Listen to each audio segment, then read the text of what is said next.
Jaya Radha Madhava Kunja Bihari.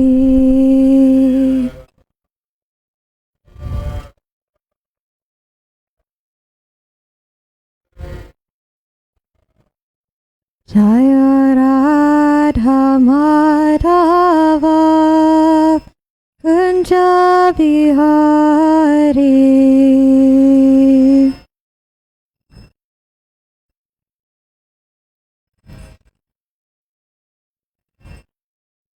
Jaya Gopi Jana Vallabha Girivardhari.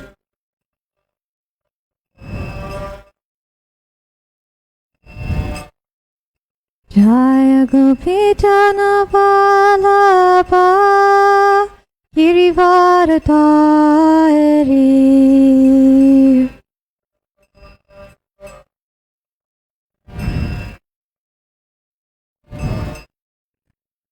Yashodanandana Braja Janaranjana.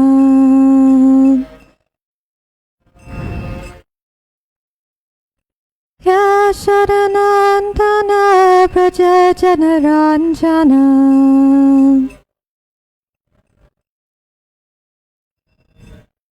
Yamunatira Vanachari.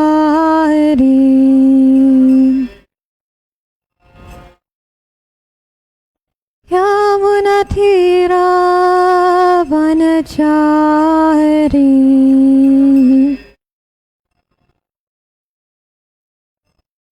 Jaya Radha Madhava Kunja Bihari.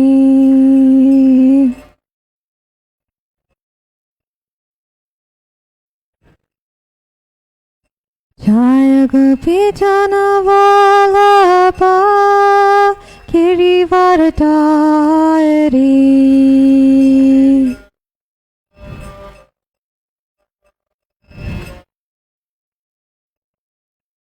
Yashodanandana Braja Janaranjana.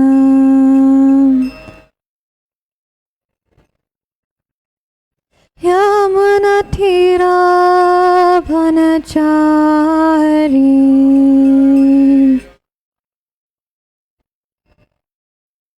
Hare Krishna Krishna Krishna Hare Hare, Hare Rama Rama Rama Hare Hare.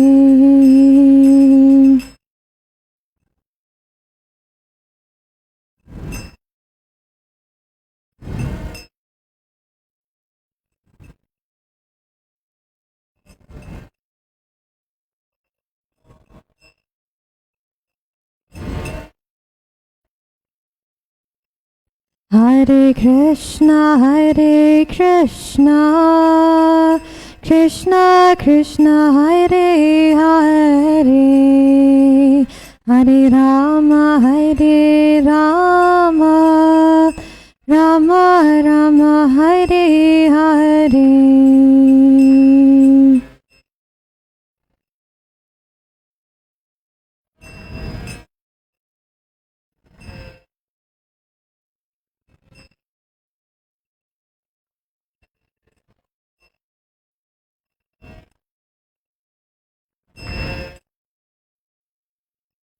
Hare Krishna Krishna Krishna Hare Hare, Hare Rama Rama Rama Hare Hare.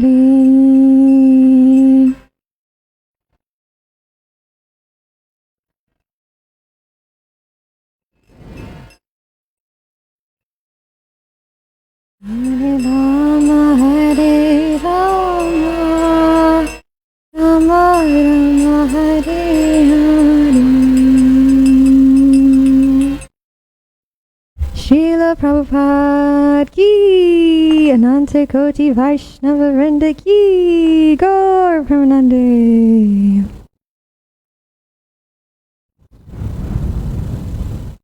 Hare Krishna. So we are reading from Srimad Bhagavatam, Canto 4, Chapter 9, text number 16. Om Namo Bhagavate Vasudevaya. Om Namo Bhagavate Vasudevaya. Om Namo Bhagavate Vasudevaya. Narayanam namaskritya naram chaiva narottamam devim saraswatim vyasam tato jayam udirayat nashta prayesha bhadreshu nityang bhagavata sevaya bhagavati uttama shloke bhaktir bhaviti naishtiki. Okay, so Canto 4, Chapter 9, text number 16. Yasmin Viruddhagataya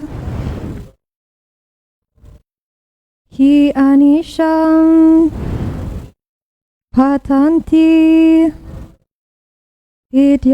Vidyadayo Vividha Shaktaya Anupurvyat Tat Brahma Vishva Bhavam Ekam Anantam Adyam Ananda Matram Avikaram Aham Prapadye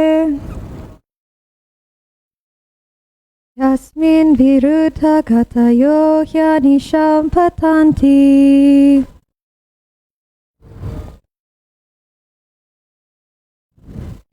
Yasmin Viruddha Gatayo Hyanisham Patanti. Vidyadayo Vividha Shaktaya Anupurvyat.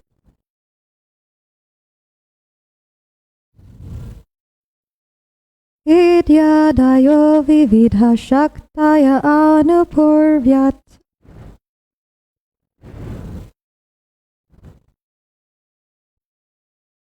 Tat Brahma Vishva Bhavam Ekam Anantamadyam.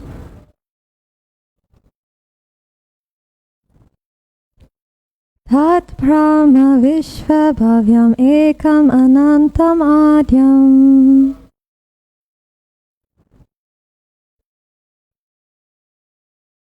Ananda Matram Avikaram Aham Prapadye.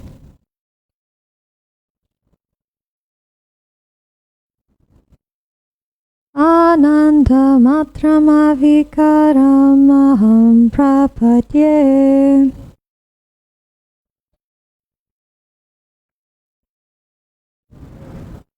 Yasmin Viruddha Gatayo Hyanisham Patanti.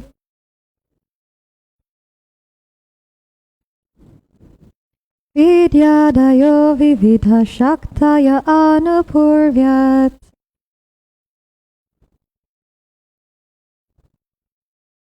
Tat Brahma Vishva Bhavam Ekam Ananta Adyam.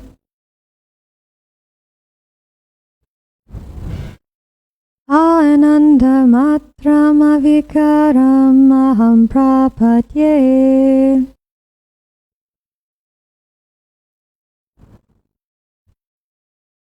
Ravindra.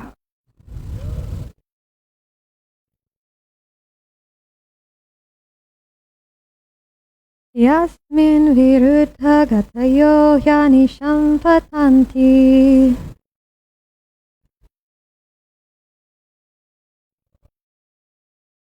Vidyadayo Vividha Shaktaya Anupurvyat.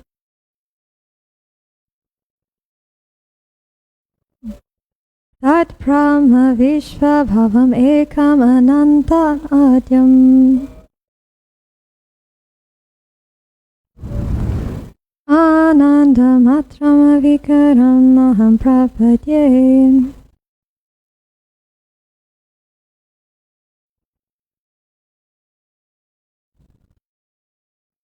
Yasmin Viruddha Gatayo Hyanisham Patanti. Vidyadayo Vividha Shaktaya Anupurvyat.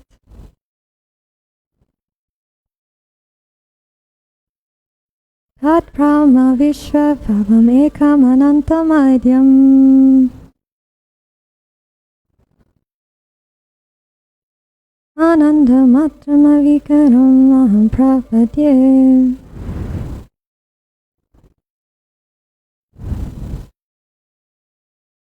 Yasmin Viruddha Gatayo Hyanisham Patanti.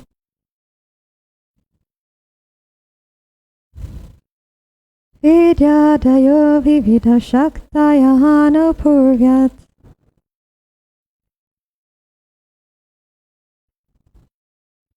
Tat Brahma Vishva Bhavam Ekam Anantamadyam.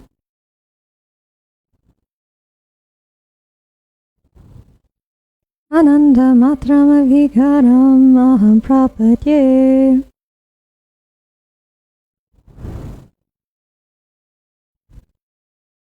Yasmin Viruddha Gatayo Hyanisham Patanti.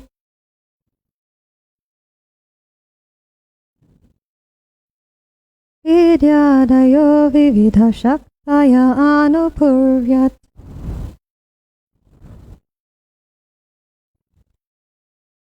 Tat Brahma Vishva Bhavam Ekam Anantamadyam.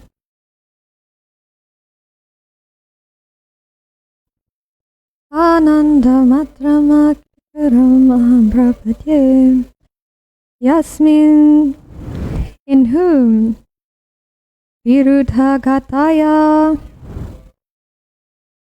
of opposite character, he certainly, Anisham, always, Patanti, are manifest, Vidya Adaya, knowledge and ignorance, Vividha, various, Shaktaya, energies, Anupurvyat, continually, Tat, that, Brahma, Brahman, Vishvabhavam, the cause of material creation, Ekam, one, Anantam, unlimited, Adyam, original, Ananda Matram,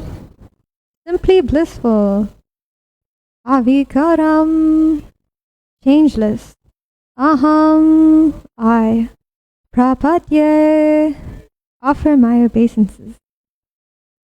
Translation and purport by His Divine Grace, A.C. Bhaktivedanta Swami Srila Prabhupada. Srila Prabhupada ki! Translation. My dear Lord, in your impersonal manifestation of Brahman, there are always two opposing elements, knowledge and ignorance. Your multi-energies are continually manifest, but the impersonal Brahman, which is undivided, original, changeless, unlimited, and blissful, is the cause of the material manifestation. Because you are the same impersonal Brahman, I offer my respectful obeisances unto you. Purport. In the Brahma Samhita, it is said that the unlimited impersonal Brahman is the effulgence of the transcendental body of Govinda. In that unlimited effulgent aura of the Supreme Personality of Godhead, there are innumerable universes with innumerable planets of different categories. Although the Supreme Person is the original cause of all causes, his impersonal effulgence, known as Brahman, is the immediate cause of the material manifestation. Dhruva Maharaj, therefore, offered his respectful obeisances unto the impersonal feature of the Lord. One who realizes this impersonal feature can enjoy the unchangeable Brahmananda, described here as spiritual bliss. Srila Vishwanath Chakravarti Thakur describes that this impersonal feature, or Brahman manifestation, of the Supreme Lord is meant for persons who are essentially very advanced but still not able to understand the personal features or variegatedness of the spiritual world. Such devotees are known as Jnana Mishra Bhaktas, or devotees whose devotional service is mixed with empiric knowledge. Because the impersonal Brahman realization is a partial understanding of the absolute truth, Dhruva Maharaj offers his respectful obeisances. It is said that this impersonal Brahman is the distant realization of the absolute truth. Although apparently Brahman seems to be devoid of energy, factually it has different energies working under the headings of knowledge and ignorance. On account of these different energies, there is continually a manifestation of vidya and avidya. Vidya and avidya are very nicely described in Ishopanishad. It is said there that sometimes due to avidya or a poor fund of knowledge, one accepts the absolute truth as ultimately impersonal. But in fact, the impersonal and personal realizations develop in proportion to the development of devotional service. The more we develop our devotional service, the more closely we approach the absolute truth, which, in the beginning, when we realize the absolute truth from a distant place, is manifest as impersonal. People in general who are under the influence of avidya shakti or maya have neither knowledge nor devotion. But when a person who is a little advanced and is therefore called a jnani advances even more, then he is in the category of a jnana mishra bhakta, or a devotee whose love is mixed with empiric knowledge. When he is still further advanced, he can realize that the absolute truth is a person with multi-energies. An advanced devotee can understand the Lord and his creative energy. As soon as one accepts the creative energy of the absolute truth, the 6 opulences of the Supreme Personality of Godhead are also understood. Devotees who are still further advanced or in full knowledge can understand the transcendental pastimes of the Lord. Only on that platform can one fully enjoy transcendental bliss. An example is given in this connection by Vishwanath Chakravarti Thakur of a person proceeding towards a destination. As he approaches, he sees the destination from a distant place, just as we see a city from a distance. At that time, he simply understands that the city is situated at a distance. When, however, he comes still nearer, he sees the domes and flags. But as soon as he enters the city, he sees various paths, gardens, lakes, and marketplaces with shops and persons buying. He sees varieties of cinema houses, and he sees dancing and jubilation. When a person actually enters the city and personally sees the activities of the city, he becomes satisfied. Om Jnana Timirandasya Jnananjana Shalakaya Chakshura Militam Yena Tasmai Shri Gurave Namaha Shri Chaitanya Manobishtam Shtapitam Yena Bhutale Swayam Rupa Kadamayam Dadati Swapatantikam Vandeham Shri Guru Shri Utapadakamalam Shri Gurun Vaishnavamscha Shri Rupam Sagrajatam Sahagana Raghunatam Vitam Tam Sajivam Sadvitam Sarvatutam Parijana Sahitam Krishna Chaitanya Devam Shri Radha Krishna Padam Sahagana Lalita Shivashakam Vitamscha Hey Krishna Karuna Sindhu Dina Bandhu Jagatpate Gopesha Gopika Kanta Radha Kanta Namostute Tapta Kanchana Gaurangi Radhe Vrindavaneshwari Rishabhanu Sute Devi Pranamami Hari Priye Vanchakalpa Tirubhyascha Kripa Sindhuvya Ivacha Patitanam pavanebhyo Vaishnavebhyo Namo Namaha. Shri Krishna Chaitanya Prabhu Nityananda Shri Advaita Gadadhara Shivasadi Gaura Bhaktarinda. Hare Krishna, Krishna Krishna, Hare Hare, Hare Rama, Rama Rama, Hare Hare. Hare Krishna. So here we are in a part in Bhagavatam where Dhruva Maharaj was meditating on the Supreme Personality of Godhead within his heart. And then the Lord actually appears in front of him. But he's just a little boy, so he doesn't know how to properly glorify the Lord. He doesn't have the vocabulary, he doesn't have the knowledge. And then the Lord takes his conch shell and he places it on the head of Dhruva Maharaj. And then suddenly Dhruva is empowered to speak wonderful prayers to the Lord. And now we are on a text where Dhruva is glorifying the Lord. So we've been going through some of his prayers to the Lord. And in this particular prayer, Dhruva Maharaj is glorifying the impersonal Brahman, which is a part of the Lord. So he understands that the Lord is a person, and he can see the three phases of understanding, that the Lord has his effulgence, his energy, and then he can see the Lord within his heart, and we know that for sure because that's who he was meditating on. And then he understands that the Lord is actually a person. And he says that here, because you are the same impersonal Brahman, so he understands that the Brahman effulgence is actually not different from or coming from the Supreme Lord. So he's offering his obeisances to the energy of the Lord. Let's go through the translation and purport again. My dear Lord, in your impersonal manifestation of Brahman, there are always two opposing elements, knowledge and ignorance. Your multi-energies are continually manifest, but the impersonal Brahman, which is undivided, original, changeless, unlimited, and blissful, is the cause of the material manifestation. Because you are the same impersonal Brahman, I offer my respectful obeisances unto you. And in the purport, Srila Prabhupada explains that in the Brahma Samhita, it is said that the unlimited impersonal Brahman is the effulgence of the transcendental body of Govinda. In that unlimited effulgent aura of the Supreme Personality of Godhead, there are innumerable universes with innumerable planets of different categories. Although the Supreme Person is the original cause of all causes, his impersonal effulgence, known as Brahman, is the immediate cause of the material manifestation.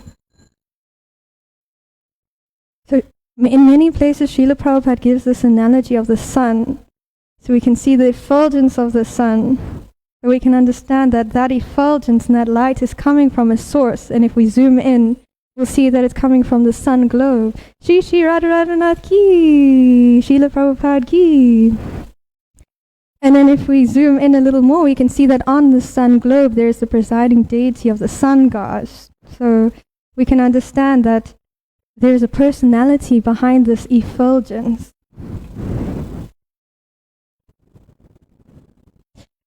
And then Srila Prabhupada explains that Dhruva Maharaj therefore offered his respectful obeisances unto the impersonal feature of the Lord. One who realizes this impersonal feature can enjoy the unchangeable Brahmananda described here as spiritual bliss. Srila Vishwanath Chakravarti Thakur describes that this impersonal feature or Brahman manifestation of the Supreme Lord is meant for persons who are essentially very advanced but still not able to understand the personal features of variegatedness of the spiritual world. So when someone has made some progress, some spiritual progress, they may understand that everything is energy and it's got some kind of special potency, but they may not understand where that is all coming from. But Srila Prabhupada, in a lecture in Hyderabad, he explains that actually it's the variegatedness that makes pleasure possible. So he explains that transcendental pleasure is actually only possible if there is variety. He calls it the mother of pleasure, transcendental or variety. It's the mother of transcendental pleasure. And in the Brahman effulgence, there is no such pleasure. It's just, well, when people merge into this Brahman effulgence, it's just that they're becoming one with this energy. But it's explained that such people, when they're in this effulgence, they still desire to have this exchange of ras. They still desire to have some kind of relationship with other people or with Krishna in a variety of ways. Like Krishna in the spiritual world, he has a mother, he has brother, he has friends. So there are so many different varieties of relationships a person can have with Krishna, and even within those relationships, there's like a variety of ways in which we can interact with the Lord. So the living entity, if he's just wandering around in an ocean of oneness, he gets bored because it's not satisfying. And ultimately he has to come back because he's craving that association with the Lord, which is more personal.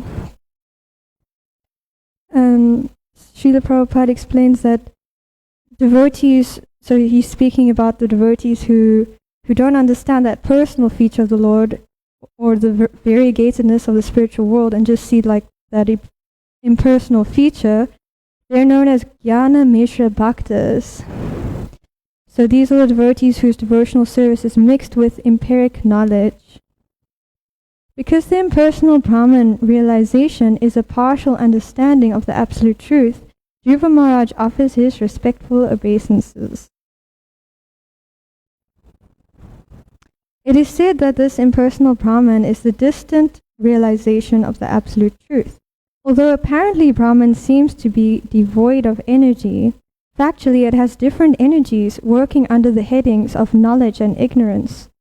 So when a person thinks about the Brahman effulgence, they may want to think that there's nothing there. But actually we're hearing now that there is something there. It's not just devoid of energy, although it seems to be, but it's actually containing different energies working, and that is knowledge and ignorance, working under knowledge and ignorance. And Swarab Damodar Prabhu in his previous class was speaking about how people become disappointed with relationships, so they think, I'm just going to give up on relationships and merge into oneness and become happy and satisfied. But actually there's not really such a thing as oneness. Well, that's a temporary state that the living entity becomes in. There's no such thing as void. There's no such thing as just nothing. And in a purport in the Srimad Bhagavatam, the 4th canto, 23rd chapter, Srila Prabhupada explains that unfortunately the living entity, if he may undergo so many austere penances, so many different sacrifices just to be able to merge into that effulgence of the Lord. But then at some point, he actually has to come back down, which is what we were talking about earlier. It's said here, he says that in the absence of varieties of enjoyment, the spirit soul gradually feels an attraction to enjoy a life of bliss. And not having any information of Krishna Loka or Vaikuntha Loka, he naturally falls down to material activities in order to enjoy material varieties. And we know that verse, Param Drisvani Vartate, we have to gradually experience this higher taste to cease that sense enjoyment. So if we're not experiencing the wonderful variety in spiritual life, then we'll want to experience that variety in our material lives. So those who are not satisfied with merging into nothing, or what they think is nothing, they would want to again experience some enjoyment, but then if they don't experience that enjoyment in their spiritual lives, they'll want to experience that enjoyment in their material lives. And that is the case for us as well if we're not getting that taste of variety in our spiritual lives. We'll want to just engage in that material sense gratification where there is some variety of sense enjoyment. Like, oh look, there is a TV, we can watch the TV and enjoy. There's an ocean, we can go and swim in and enjoy. But in spiritual life there's variety as well. There's Pujari backup service, there's cooking for the Lord, there's so many services to offer to the Lord. And it's such a personal offering as well, because we're all individuals and we all have our own ways of expressing our gratitude to Krishna in our services.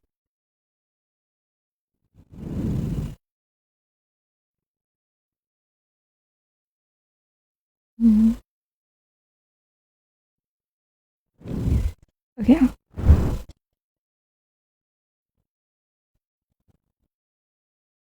And then Srila Prabhupada explains that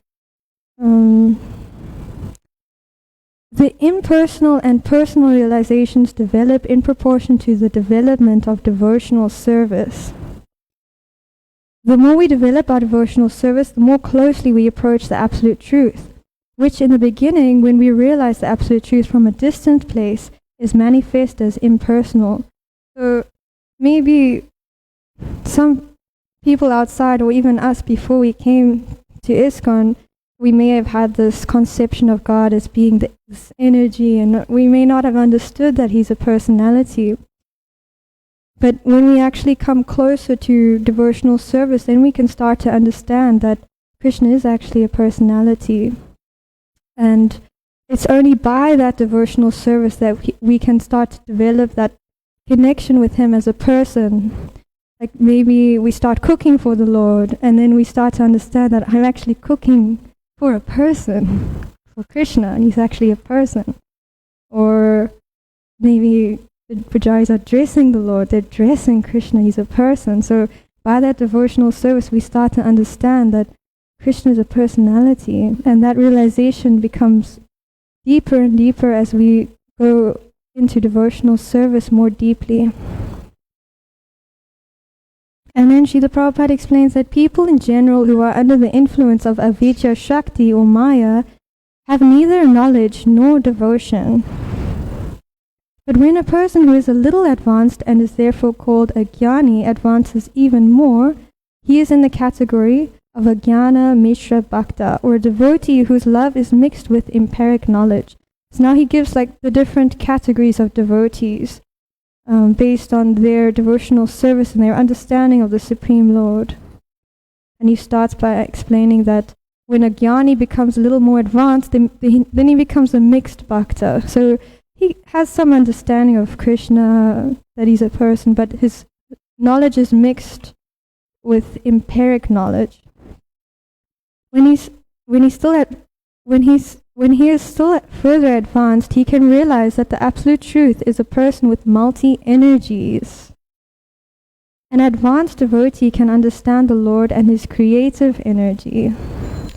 As soon as one accepts the creative energy of the Absolute Truth, the 6 opulences of the Supreme Personality of Godhead are also understood. So then when someone becomes more and more advanced, they can understand that actually Krishna has different energies. There are different personalities being created from Krishna. Then a person starts to understand that he has a creative energy, that he expands himself as Lord Vishnu, and then there's Lord Brahma who creates the whole universe, and there's all the demigods. So he has this creative energy, and then a person starts to understand his 6 opulences. He starts to understand the Supreme Lord as Bhagavan. What are the 6 opulences? You know. Beauty, strength, fame, knowledge, renunciation, and wealth. Yes. So he has those 6 opulences, and when we become more advanced and we start to understand that He's actually the creator, then we can see Him as Bhagavan, who has all of those opulences. And that would be us worshipping Krishna in the mood of awe and reverence, like they are there. Devi, she's worshipping the Lord in this mood of understanding who Krishna is and how he has all these opulences.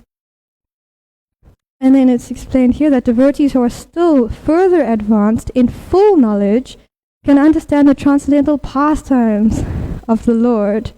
So we can move from understanding that Krishna is the Supreme Personality of Godhead to understanding that Krishna actually plays with his friends and he is hungry for his mother's milk. We move into understanding the Leela of the Lord, and eventually, hopefully, we get to actually participate in that Leela. Mm-hmm. Only on that platform can one fully enjoy transcendental bliss. So only once we have fully realized or fully understood the transcendental pastimes of the Lord, once we're really engaged in devotional service, very deeply understanding who Krishna is and engaging in his Leela, then we can enjoy full transcendental bliss. And I was thinking here of the verse, Savaipum Samparo Dharmo, that verse which explains that that service has to be unmotivated and uninterrupted in order to completely satisfy the self. So those devotees who have fully realized the Lord, their service is unmotivated. They're not saying, okay, Krishna, I'm going to do this for you, but you have to do this for me too. They're just offering out of love their service to the Lord, and it's uninterrupted. They're always thinking of Krishna. They're always completely absorbed, and they're always completely just satisfied with their service to the Lord. And in that way, they're finding complete satisfaction without deviation. And then this analogy is given here to help us understand this more clearly. So Srila Vishwanath Chakravarti Thakur explains that when a person is traveling towards a place, then he sees it from a distance, but he doesn't really know what's going on inside there. Like when we're driving to the temple, we can see Shri Shri Radharanath from a distance, but we don't know what's going on inside. We don't know who's there. But when we come closer, then we can start to see the streets, then we can start to see the fields, we can start to see the trees, we can start to see the people, and then when we come inside, we can see what's going on. We can see the pathways, the gardens, we can see the fish in the pond outside. Yeah, as we get closer, then we can start to understand what's going on and start to appreciate it more. In this case, in the analogy, speaking about a city though. And then Prabhupada says, when a person actually enters the city and personally sees the activities of the city, he becomes satisfied. So when he's just approaching the city from a distance, he doesn't really know anything about the city, and he doesn't feel satisfaction because he's so distant. But when he comes close and he can understand what's going on there, and he's able to even participate in what's going on there, then he can become satisfied. Then the person may enter the temple room and see the devotees dancing and chanting. And actually, it's mentioned here that he sees dancing and jubilation, then he becomes satisfied. So when we actually enter into pure devotional service, then we start entering into the pastimes of the Lord. And even now, even from where we are now, we can assist Krishna in his pastimes, because Lord Chaitanya Mahaprabhu was here only 500 years ago, and his Harinam Sankirtan pastimes are ongoing. And if we are sincerely trying to serve him in his mission, actually we are to some degree, depending on our consciousness, participating in those pastimes. We can see that over there. It's a little too high for most of us, but at least we can appreciate that we have an opportunity to assist Lord Chaitanya with his pastimes, which are ongoing. And when we get to actually associate with Krishna, with his devotees, and then we get to see and experience the variety of relationships that Krishna has with his devotees and that we can have with him. And in that way, then we start to experience the bliss of actually loving him and associating with him in newer and newer ways. So the closer we get to actually performing devotional service, the closer we get to Vrindavan, the closer we get to Krishna's Leela, the closer we get to Krishna, and then we become completely satisfied. The closer we get, the more satisfied we become. I thought we should end with some inspiring quotes from the Padyavali, which is a compilation of poetry by Srila Rupa Goswami, just expressing the devotees' hankering to see the Lord, to actually participate in the pastimes of the Lord. So we are on verse 106. When in Vrindavan forest, which is glorified by the Yamuna's touch, will I continually wander, filled with the longings of love, loudly chanting the transcendental pastimes of Gokula's king, Krishna, and thickly sprinkling the trees with streams of tears from my eyes. When will Lord Madhuripa's sweet flute music, which dances with a lotus foot on the unapproachable braided hair of the goddesses, who are the Upanishads, suddenly enter my ear?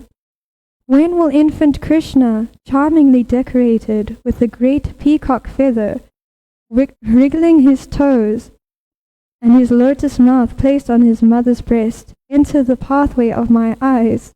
O Krishna, who can forget your face, which eclipses the beauty of the moon?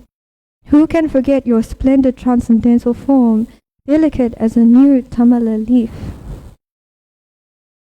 O Krishna, if wearing a peacock feather crown, playing the flute, your form beautifully decorated with various ornaments and accompanied by the gopis, you glance on us and delight our eyes, then all the desires sitting in our hearts become at once fulfilled. Srila Rupa Goswami ki, Srila Prabhupada ki, Anantakoti Vaishnava Vrinda ki. Are there any questions, comments, or corrections?